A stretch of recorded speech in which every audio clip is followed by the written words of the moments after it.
Pesquisa Quest, divulgada hoje, mostra a intenção de voto para as eleições do governo de alguns estados em 2026.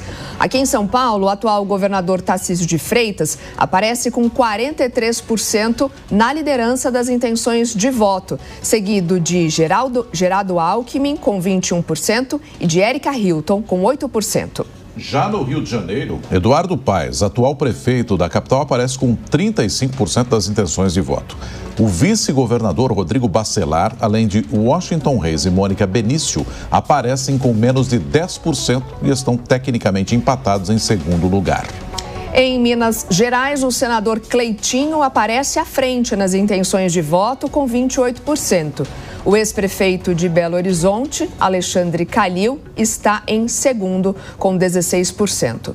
E o ex-presidente do Senado, Rodrigo Pacheco, tem 9% em terceiro. Ele está tecnicamente empatado com Matheus Simões, que soma 4%. Ao todo, foram ouvidas 10.146 pessoas com 16 anos ou mais nos 8 estados entre os dias 13 e 17 de agosto. Margem de erro, 2 pontos para mais ou para menos em São Paulo e de 3 pontos nos demais estados. É assunto aqui para a gente trazer mais uma vez a análise de Deise Cioccar e também o Roberto Mota, que estão com a gente nesta manhã. Deise, vou começar contigo dessa vez, à medida em que a gente tem aí pesquisas agora para governos estaduais. O Tarcísio na liderança em São Paulo, 43% das intenções de voto. No Rio de Janeiro, o Eduardo Paes, 35%. O senador Cleitinho está em Minas, aparecendo na primeira posição com 28%. Claro que ainda tem muita coisa para rolar até o início da eleição, até o início da campanha propriamente dita. Mas tem muita gente que diz que o governador Tarcísio caminharia para uma reeleição tranquila se ele se candidatar novamente ao governo de São Paulo. E se candidatar à presidência é um cenário um pouco mais duvidoso, pelo menos nesse momento, de acordo com o que as pesquisas mostram. Qual é a tua avaliação, Deise? Nonato, como você falou, né? Pesquisas, elas são um retrato, uma fotografia de um momento, né? Então, na semana que vem, dependendo dos acontecimentos, as coisas podem mudar. Mas o que a gente tem aqui em São Paulo é um quadro eleitoral onde o Tarcísio, ele parte com uma clara vantagem para 2026, né? Esses números indicam uma ampla taxa de aprovação e uma liderança muito robusta, né? Ele tem 46% e o Alckmin, que surge como o principal opositor nesse momento, ele não tem, de forma alguma, diante desses números aqui, uma força competitiva para bater o Tarcísio. No Rio de Janeiro, o cenário é mais ou menos parecido, né? Porque a situação eleitoral do Eduardo Paes também, ele aparece nessa pesquisa como um claro favorito. Em outras pesquisas anteriores, ele já aparecia assim. E os outros candidatos, eles não apresentam uma vantagem competitiva imediata, nem ao ponto de ameaçar o Eduardo Paes, né? Agora, em Minas Gerais, o cenário muda um pouquinho, a gente tem um ambiente político um pouco mais volátil aqui, um cenário um pouco mais polarizado entre a direita, a centro-direita, tem possíveis influências internas aqui, né? Por exemplo, o apoio do Zema, que deve ser importante também, um desgaste governamental e algumas alianças emergentes no cenário de Minas Gerais, né? Então, o contexto aqui, de novo, com os dados que a gente tem nesse momento, em Minas, ele ainda é passível de mudança, mas em São Paulo e Rio de Janeiro é um cenário que está, por enquanto, bem solidificado. Se não houver um hecatombe na política desses dois estados e desses dois personagens, eles se solidificam para entrar em 2026 com bastante força. É sempre um cenário pontual, né? A gente fala isso quando a gente recebe essas pesquisas, né? A fotografia aqui do momento,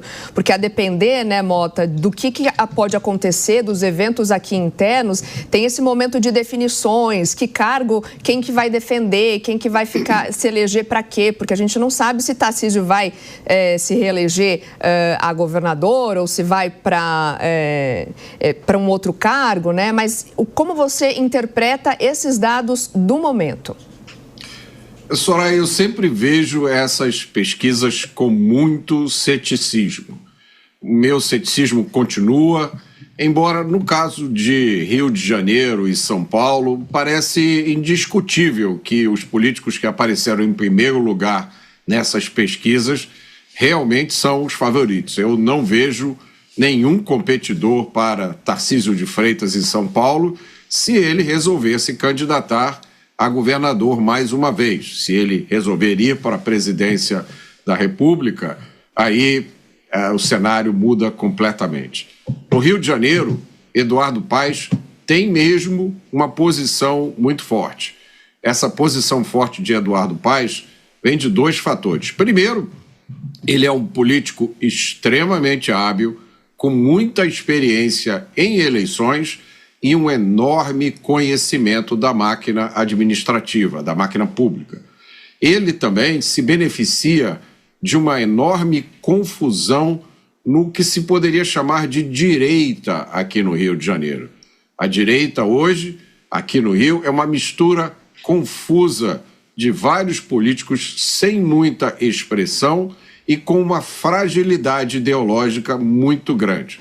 Eu acho difícil que essa situação mude de uma forma definitiva até as eleições. Quanto a Minas Gerais, é recomendável aguardar o posicionamento do governador Zema. Deise, agora, diante disso que a gente está acompanhando, né, desse cenário todo aí mostrando em nível federal, a gente já falou que o presidente Lula deu uma descolada, de acordo com a pesquisa Genial Quest desta semana, dos demais candidatos. Em São Paulo, a gente tem o Tarcísio caminhando tranquilamente. Como é que isso mexe no que diz respeito à possibilidade das candidaturas em nível federal? E eu pergunto isso porque a gente tem uma série de nomes sendo ventilados, Caiado, Ratinho Júnior, Zema, o próprio governador de São Paulo também vem sendo cotado para disputar a presidência da República, e do lado esquerdo a gente tem o Lula consolidado aí como o nome, pelo menos é isso que a esquerda mais tem falado. Como é que essas pesquisas podem influenciar na decisão? E aí eu vou insistir no ponto de que o Tarcísio, com 43%, me parece muito bem avaliado para se reeleger em São Paulo. E aí fica aquela mosquinha, será que vamos tentar um voo mais alto? Como é que isso pode influenciar o pleito geral? Nonato, as pesquisas elas acabam influenciando bastante, mas elas influenciam muito mais durante o pleito do que antes, porque antes existe toda uma argumentação de bastidor, obviamente as alianças partidárias para avaliar se vai ter um nome mais forte de coesão. Por exemplo, a gente tem agora o exemplo aqui do Caiado, né, que estava inclusive no Direto ao Ponto dessa semana, e ele reiterou algumas vezes ali que o ideal seria que a direita lançasse vários candidatos e fosse um para o segundo turno. Então, essa articulação ela é muito mais forte do que as pesquisas nesse momento. Agora, durante o pleito eleitoral, ou no ano que vem, inclusive, quando começa ali aquele período pré-eleitoral, as pesquisas elas têm um pouco mais de força e elas acabam influenciando. Fato é que, diante de todos esses cenários apresentados, inclusive pelas pesquisas, o que a gente tem, num primeiro momento, são vários nomes para a direita, né? Então a direita tem uma ampla possibilidade de se reorganizar para o ano que vem, ou em torno de um nome, ou lançando mesmo vários nomes, como o Caiado tem dito. E a esquerda, fato é que está só com o nome do presidente Lula e não tem trabalhado para formar uma liderança ou alguém que possa eventualmente, até um nome de vice, né? A esquerda não tem. Então as pesquisas hoje é mais essa ambientação de cenário para entender o que o eleitor está pensando, mas elas começam a ter força e a influenciar o embate político no ano que vem, Nonato. Agora, Mota, você vê que está, diante dos últimos acontecimentos, né, há um racha dentro da própria direita, o que acaba dificultando ainda mais a garantia de um nome, né, de quem será o nome que haverá ali a chancela do ex-presidente Jair Bolsonaro para as eleições de 2026? Eu não vejo propriamente um racha na direita, Soraya. O que a gente está vendo hoje é um cenário muito complicado que vem da interferência contínua da justiça na política. É o que a gente tem visto nos últimos dias. Não se fala de outra coisa nesse país, a não ser dessas ações, investigações contra Jair Bolsonaro e contra os seus aliados. Essa última operação contra Silas Malafaia, esse vazamento dessas mensagens, assim, a gente não sabe mais o que comentar. Nesse país mensagens privadas agora não existem mais, nada mais é privado. Foi feita uma divulgação de mensagens falando sobre atos que não são crimes. Então, continua sendo permitido você protestar contra o governo, fazer denúncias sobre abusos de direitos humanos é direito de qualquer pessoa.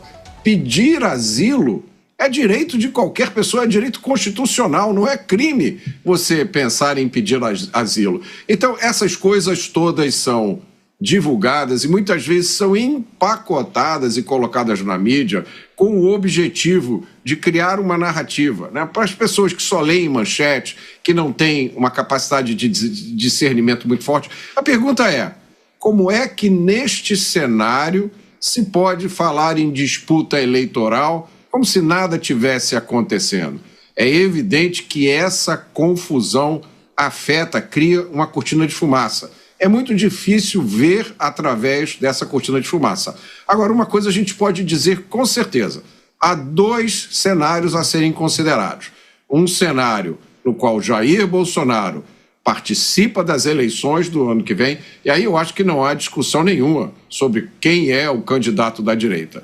O cenário sem Jair Bolsonaro, me parece que o candidato com a melhor chance de ser eleito, principalmente se receber o apoio de Jair Bolsonaro, é Tarcísio de Freitas. Fora destes 2 cenários, é impossível dizer qualquer coisa.